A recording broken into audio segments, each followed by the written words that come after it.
As I'm sure everyone in the audience is aware, CDS is still very much a hot topic, as it was last year indeed, as states in Australia are either implementing or planning deposit systems.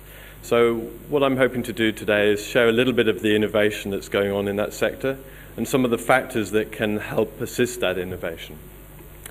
I've got quite a few slides to go through, so apologies I'll rush through it. Hopefully we'll have some time for questions at the end. In terms of what we're going to cover today, I'll give you a brief introduction to TOMRA, a little bit of background to CDS and why it's been introduced in Australia and the different ways it's being introduced. We'll touch on the deposit as a financial incentive and how that's changing behavior. And then partly because of that financial incentive and the fact that it's actually relatively low, the need for innovation in approach to really make sure that there are successful scheme outcomes, which implies also the need for a supportive design and framework, legislative framework. And finally, I'll talk briefly about how councils can engage. So TOMRA describes itself as providing sensor-based solutions for optimal resource recovery. Or productivity rather, and sees themselves as a kind of leader in resource revolution. And that extends now into sorting of mining ores for reducing inputs into mining and reducing waste. Similar in food, reducing the waste of food, generating additional value, and also in recycling, traditional areas of recycling such as curbside MRFs and the like. But TOMRA's original business was actually founded on the invention of reverse vending technology, and that still constitutes about 60% of its business. Just a few key facts for those who aren't familiar with TOMRA. We have now close to 80,000 reverse vending machines installed around the globe, which is about an 80% global market share.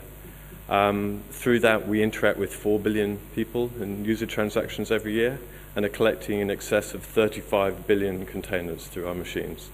So that just gives you a kind of scale of how these machines can actually work. Just to put it in context, that's roughly 10 times the consumption of beverage containers in New South Wales. Through the various solutions in our installed base, I think in 2015 we had an audit that we were actually saving around 25 million tonnes of CO2 emissions. So that's something obviously we pride ourselves on. And we were nominated as European Business of the Year 2015, roughly $1 billion company with over 3,000 employees. I'm sure you're all aware of the status of deposits in Australia, and much as last year, we're sort of at an interim point in New South Wales where the actual participants in the scheme are still being decided.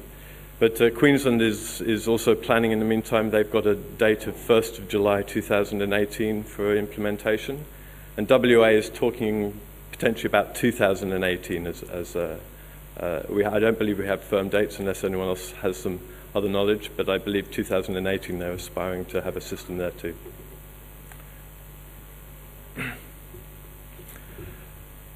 The picture on this, it gives you kind of the reason, one of the key reasons why CDS is important, obviously. And different jurisdictions are introducing deposits for different reasons. So I won't spend a lot of time on this slide, but first of all to say that there's a lot of common features between South Australia and Northern Territory that have had this and New South Wales and Queensland, etc., that are introducing. And amongst those are the key things like the deposit value of 10 cents, the range or scope of containers that are covered, and obviously consistency makes a lot of sense. But in terms of the actual objectives that these systems are being put in for, there is a little bit of difference. So in New South Wales, it's really been primarily about litter, and ex-Premier Mike Baird introduced this with a sort of concurrent target of reducing litter by 40% by 2020. So very much a litter focus.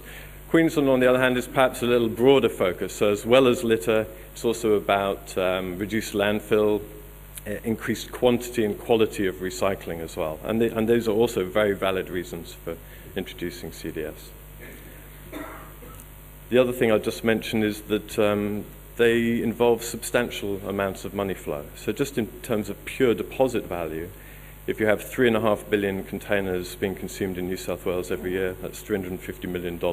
And of course, on top of that, there's handling fees and various fees for the processing and transport. So they're systems that have substantial amounts of money flow. They have to be managed. They need to be transparent and accurate, and they need the necessary controls. So that's certainly a key part of the success in our view. 10 cents is the value in all of these states, and it makes sense, as I say, to be consistent. But 10 cents is a relatively small deposit value, and the question actually is whether it's sufficient. And of course, there's a number of ways of gauging that, but we did a survey of the price of, for instance, a 2-litre Coke bottle in supermarkets in various deposit states around the world. And Australia, because our prices are relatively high, our standards of living are high, 10 cents as a proportion of that price is really right at the bottom end. And if we did the same thing in terms of standard of living, so if you measure standard of living, for instance, by GDP per capita, again, 10 cents as a ratio against that is right at the bottom end.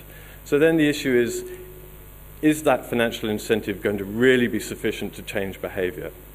In our experience, there's two key aspects for the success of a CDS and the outcomes you can expect. And the first is the financial incentive, and the other is the user convenience, consumer convenience, and the ease of recycling.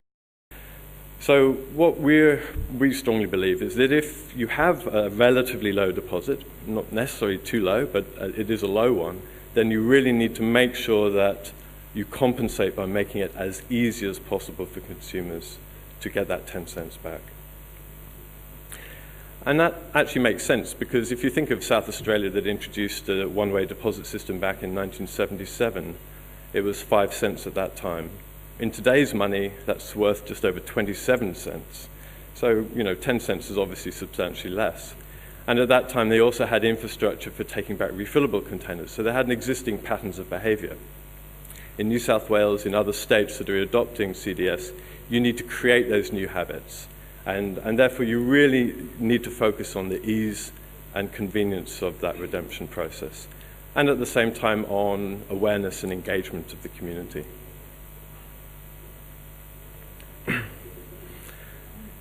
In our mind, this implies that you really need to take a fresh approach. You need to think of innovative approaches to making that happen.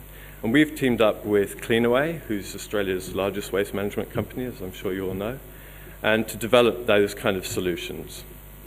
And the idea is to provide different solutions for different market segments with a core focus on convenience for customers.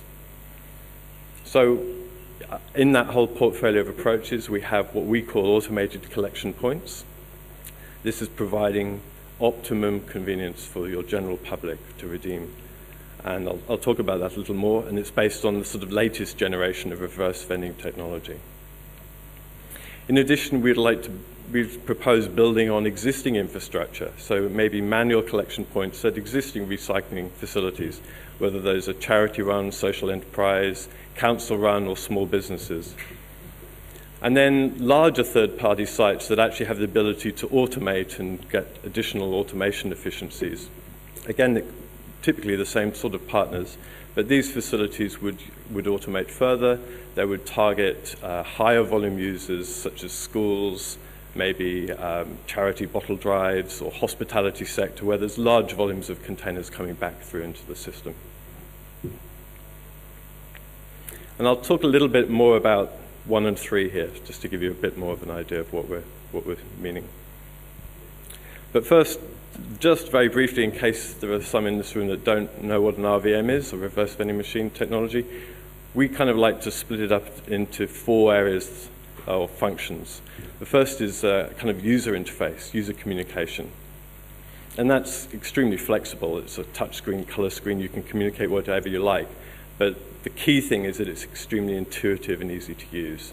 So it can be very appealing, very glossy, but ultimately it has to be simple and quick to use. Second part of it, of course, is the fundamental part, the recognition system. So these machines typically are using barcodes, shape recognition, material sensors, and weight to identify containers, to identify deposit containers from non-deposit, to determine particular types of material so that you can have some further sorting. And then from that identification, you gather the data, and you have data not just on the type of material of the container, but actually right down to the brand of the container, to the actual product. Maybe actually more data than we really need. But that data then becomes the kind of basis for accuracy and transparency of the system, sharing with stakeholders in the system, with the government, with the scheme coordinator, and it becomes the basis for financial clearing and invoicing within the system as well. It also means that as new products are introduced into the market, that data can just simply be uploaded from the cloud onto all your network, and it's instantly then available to redeem containers, the new containers that come onto market. And finally, behind the machine, typically, sometimes in the machine, if they're slightly smaller, you have what we call sorting and processing. So the materials are actually separated by material type. They can be crushed, they can be baled. Well, typically they're crushed or they're flaked or they're compacted in some way for efficient logistics. I'll skip this video because we're actually in booth 59, so you're welcome to come and visit us and see the machine there.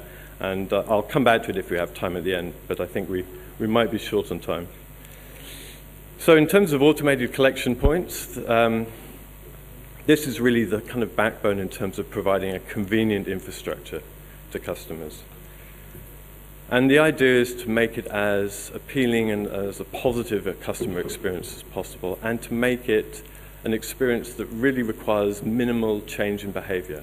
So these sites would ideally be positioned in locations where people are visiting on a weekly, fortnightly basis already. What we call destination sites, supermarket car parks, shopping center car parks, and the like. So, and of course, they're open very long hours. They're not like a standard depot. They can open the same hours as supermarkets, for instance. It means that consumers really need to make minimal changes in their habits to be able to redeem and return their containers. And then 10 cents is hopefully enough to drive that change. In addition to that, we want to offer various different redemption offers. So that might be direct electronic cash payments from the machine via mobile. It might be donations to charities. It might be vouchers that you then take into retail partners. But by having that range of options, again, you cover kind of all of the different consumer needs and desires. And finally, we want to engage with the community, and primarily through a fundraising option, because of course, as people recycle their containers, if they're given the choice of donating, they can actually engage not just with potentially national charities, but with their local groups, their local sports group, their local community groups, their schools. And you can actually tie those donations at a local level at these particular centers. And I'll actually mention a bit more about that later too. Then if we move on to the kind of automated depots, these are the larger facilities, typically third-party facilities that tailor for larger volume users. Very similar kind of technology to reverse vending machine, just on an industrial scale. So processing at a sort of higher speed, doing a singulation, all the same sorting, all the same data gathering. So between the RVMs and this, we can actually provide a system that every single container that comes through the system has data gathered on it to provide complete transparency and accuracy within the system. This one I hopefully will be able to play. I'm not sure which button.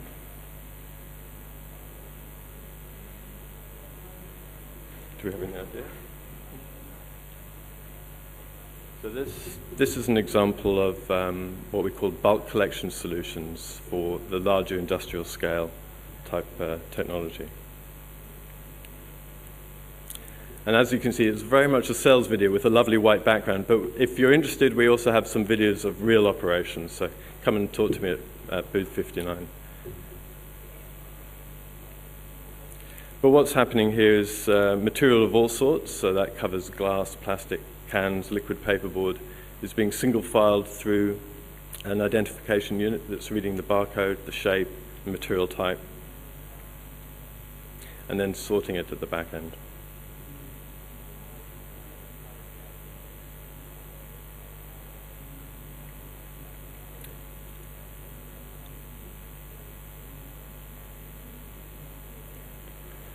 So it makes it much easier if you have large volume deliveries from, for instance, large pubs and clubs, or as I say, charities doing bottle drives.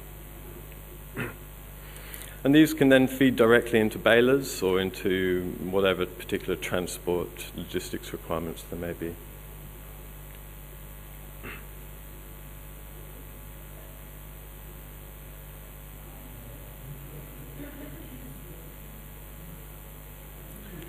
And on top of that, when they're actually sorted, you can compact or crush the containers to save space. So as I say, it can actually go directly into balers, but in this particular case, it's being crushed for volume reduction.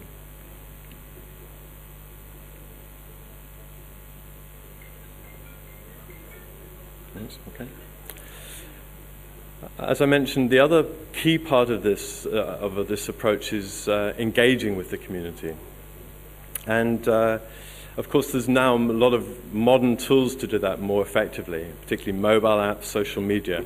So we have platforms now that offer a whole range of different options, from e-cash payments to donations online through your account and through your mobile app, to gamification, where you set different targets and you get rewards for recycling certain amounts, and you share it with your friends on Facebook, for instance.